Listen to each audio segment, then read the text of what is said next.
Buenas noches, amigos televidentes. Es un gusto para nosotros estar aquí como anfitriones de su primer revista médica llamada A Su Salud, donde trataremos las diferentes enfermedades que nos afectan a diario. Hoy en nuestro primer programa trataremos sobre las enfermedades de la tiroidea, el embarazo euterotópico y tendremos un reportaje en la sala de neonatología del Hospital León. También tendremos entrevistas con reconocidos doctores que estarán profundizando más sobre aquellas enfermedades. Pilar, tú que ya eres madre, cuéntanos sobre el embarazo euterotópico. Tengo entendido que es una complicación donde el óvulo se fertiliza en las paredes uterinas. O sea que el bebé crece donde no debe. Así es, Leiner, pero para explicártelo mejor tendremos una entrevista con el doctor Omar Guerrero, quien nos va a hablar de este tema. ¿Podría usted describir sobre algún caso clínico que usted haya tenido en sus manos? Durante este año en el hospital que yo laboro hemos tenido dos casos que nos han llamado mucho la atención, porque la frecuencia de los mismos no se da, sino en una población se da 1 de cada 2 millones de habitantes, ¿ya? En este caso estamos hablando del embarazo heterotópico. Es un embarazo obviamente que se da de uno dentro y otro fuera del útero. Son casos raros. La literatura nos habla de que son pacientes que se pueden diagnosticar que han estado en tratamiento de infertilidad o infecciones repetitivas o en cirugías previas que se han realizado, donde se manipula mucho el órgano genital femenino internamente, obviamente, y producen estos casos. Eso es lo que se le atribuye de que se haya hecho esta superfectación que nosotros denominamos también. El embarazo heterotópico es raro. Es usual ver un embarazo ectópico, pero un heterotópico es bien raro, ¿no? La frecuencia se da en mujeres jóvenes. De la escala que hemos tenido aquí en el hospital es de una paciente de 32 años durante este año y otra paciente de 35 años. En ellas se ha dado. En una paciente de ellas estuvo dada en tratamiento de infertilidad y la otra paciente ha sido sometida a varias cirugías pélvicas, que también le podemos atribuir que esa pudiese haber sido la causa de esto, ¿sí? Son lo que te puedo resumir. Es muy raro y lo hemos presentado en el staff aquí. Luego que se hace el diagnóstico, que se detecta este tipo de cuadro clínico, ¿cuál es el tratamiento a seguir? ¿Mediante qué procesos? Obviamente estas pacientes vinieron por una metrorragia, un sangrado, la transvaginal, y lo que hicimos fue, los productos estaban muertos, tuvo que hacerse un legado uterino y posterior a ello una salpingostomía en uno de los casos para poder salvar esa trompa porque una paciente infértil, y en el otro caso hicimos una anesectomía del lado de la lesión, si mal no recuerdo era del lado izquierdo. Hicimos una anesectomía total, o sea, sacamos ovarios, trompas de ese lado que estaba afectado. Las pacientes no tuvieron ninguna complicación posterior, un pequeño seroma que se presentó a nivel de la incisión, pero que fue corregido y ha tenido buena evolución. Hemos tenido controles de las mismas y no ha habido ningún problema hasta ahora. En este caso, cuando se presenta estos tipos de cuadros clínicos, ¿los productos están destinados a no hacer, o se puede prevenir eso y dar un tratamiento para que llegue a un final feliz? Te cuento que mira, es un embarazo heterotópico, un embarazo dentro del útero y otro fuera.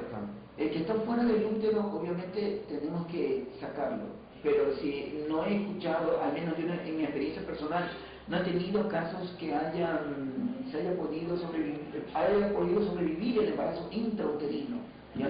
El extrauterino obviamente, pero si se da el caso, lo que tenemos que hacer es salvar el embarazo intrauterino y el extrauterino es el que tenemos que sacarlo.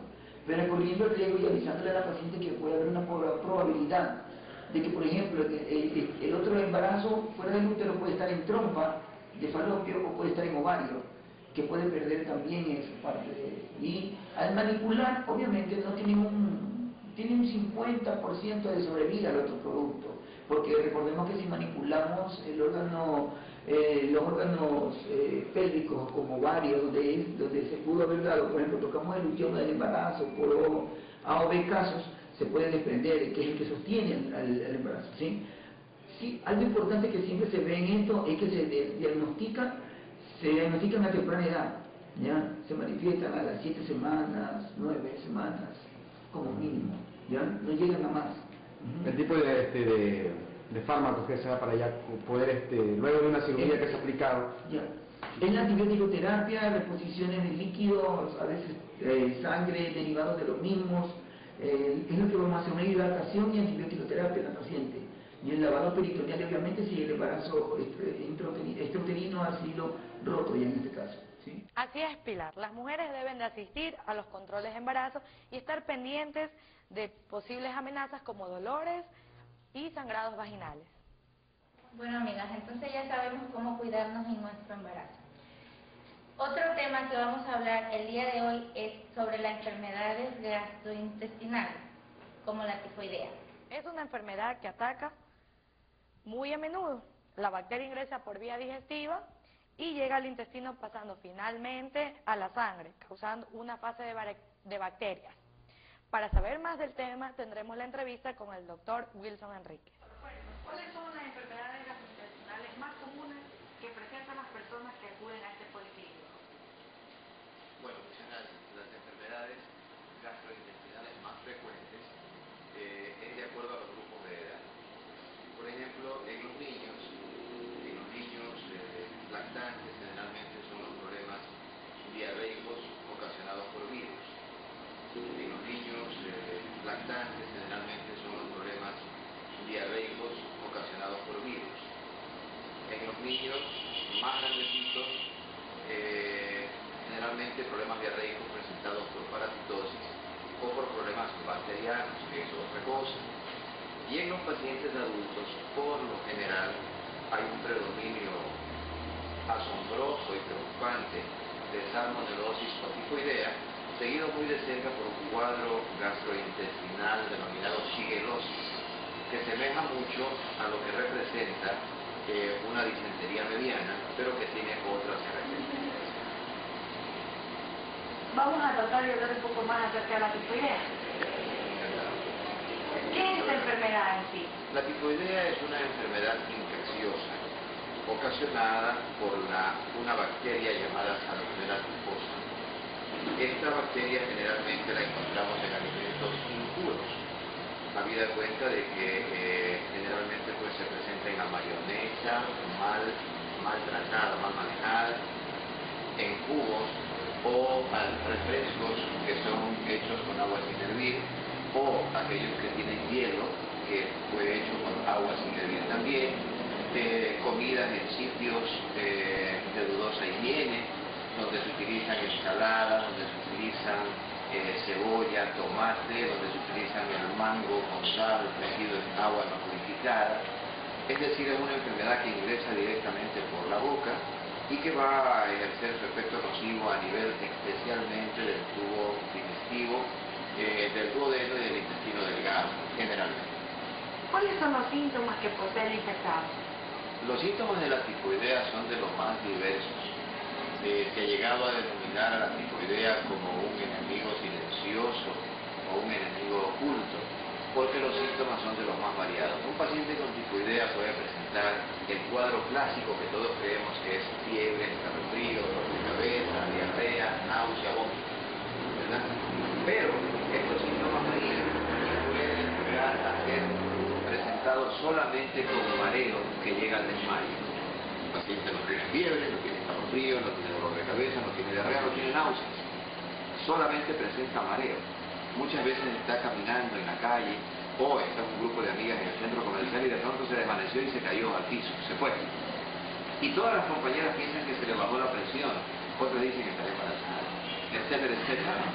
Pero dentro del diagnóstico diferencial, los médicos siempre tenemos que pensar en un cuadro de salmonelosis y tifoidea, habida cuenta de las costumbres chatarreras que tenemos acá en el Ecuador, que son muy grandes y que justamente no reúnen las condiciones de higiene adecuadas. Entonces, ¿qué decimos con esto? Que los síntomas son de los más variados. Puede ser el cuadro clásico o puede simplemente la persona tener un mareo, un desmayo que se desploma y el examen especializado para la enfermedad da positivo. Ahora tendremos un reportaje en el Hospital León Becerra en la sala de neonatología, donde entrevistaremos al director Galo Vizcaíno. Veamos lo que nuestros compañeros nos han preparado. Adelante con el siguiente reportaje. Son varios los cambios positivos que se han dado en el Hospital León Becerra de Milagro. Entre ellos consta la readecuación de las salas de neonatos. En esta área no solo se han realizado trabajos de reconstrucción, sino también se han implementado sistemas de descontaminación con el objetivo de mantener esterilizada completamente la zona donde se atienden a los recién nacidos. Bueno, sí, dentro de las otras alternativas también estamos dentro del hospital haciendo unos trabajos en neonatología, se han transformado en nuestra parte de neonatología, ya recibimos ahora niños que ya llegan complicaditos neonatos, ya tenemos algunos equipos nuevos, también estamos haciendo unas audiometrías para saber si los niños que nacen recién naciditos se les está haciendo un estudio de su oído, porque hay muchos que nacen medios con dificultades en su sistema auditivo y no se sabe hasta cuando entran a la escuela y es demasiado tarde. Entonces se está haciendo esto, es un proyecto de la Dirección de Salud.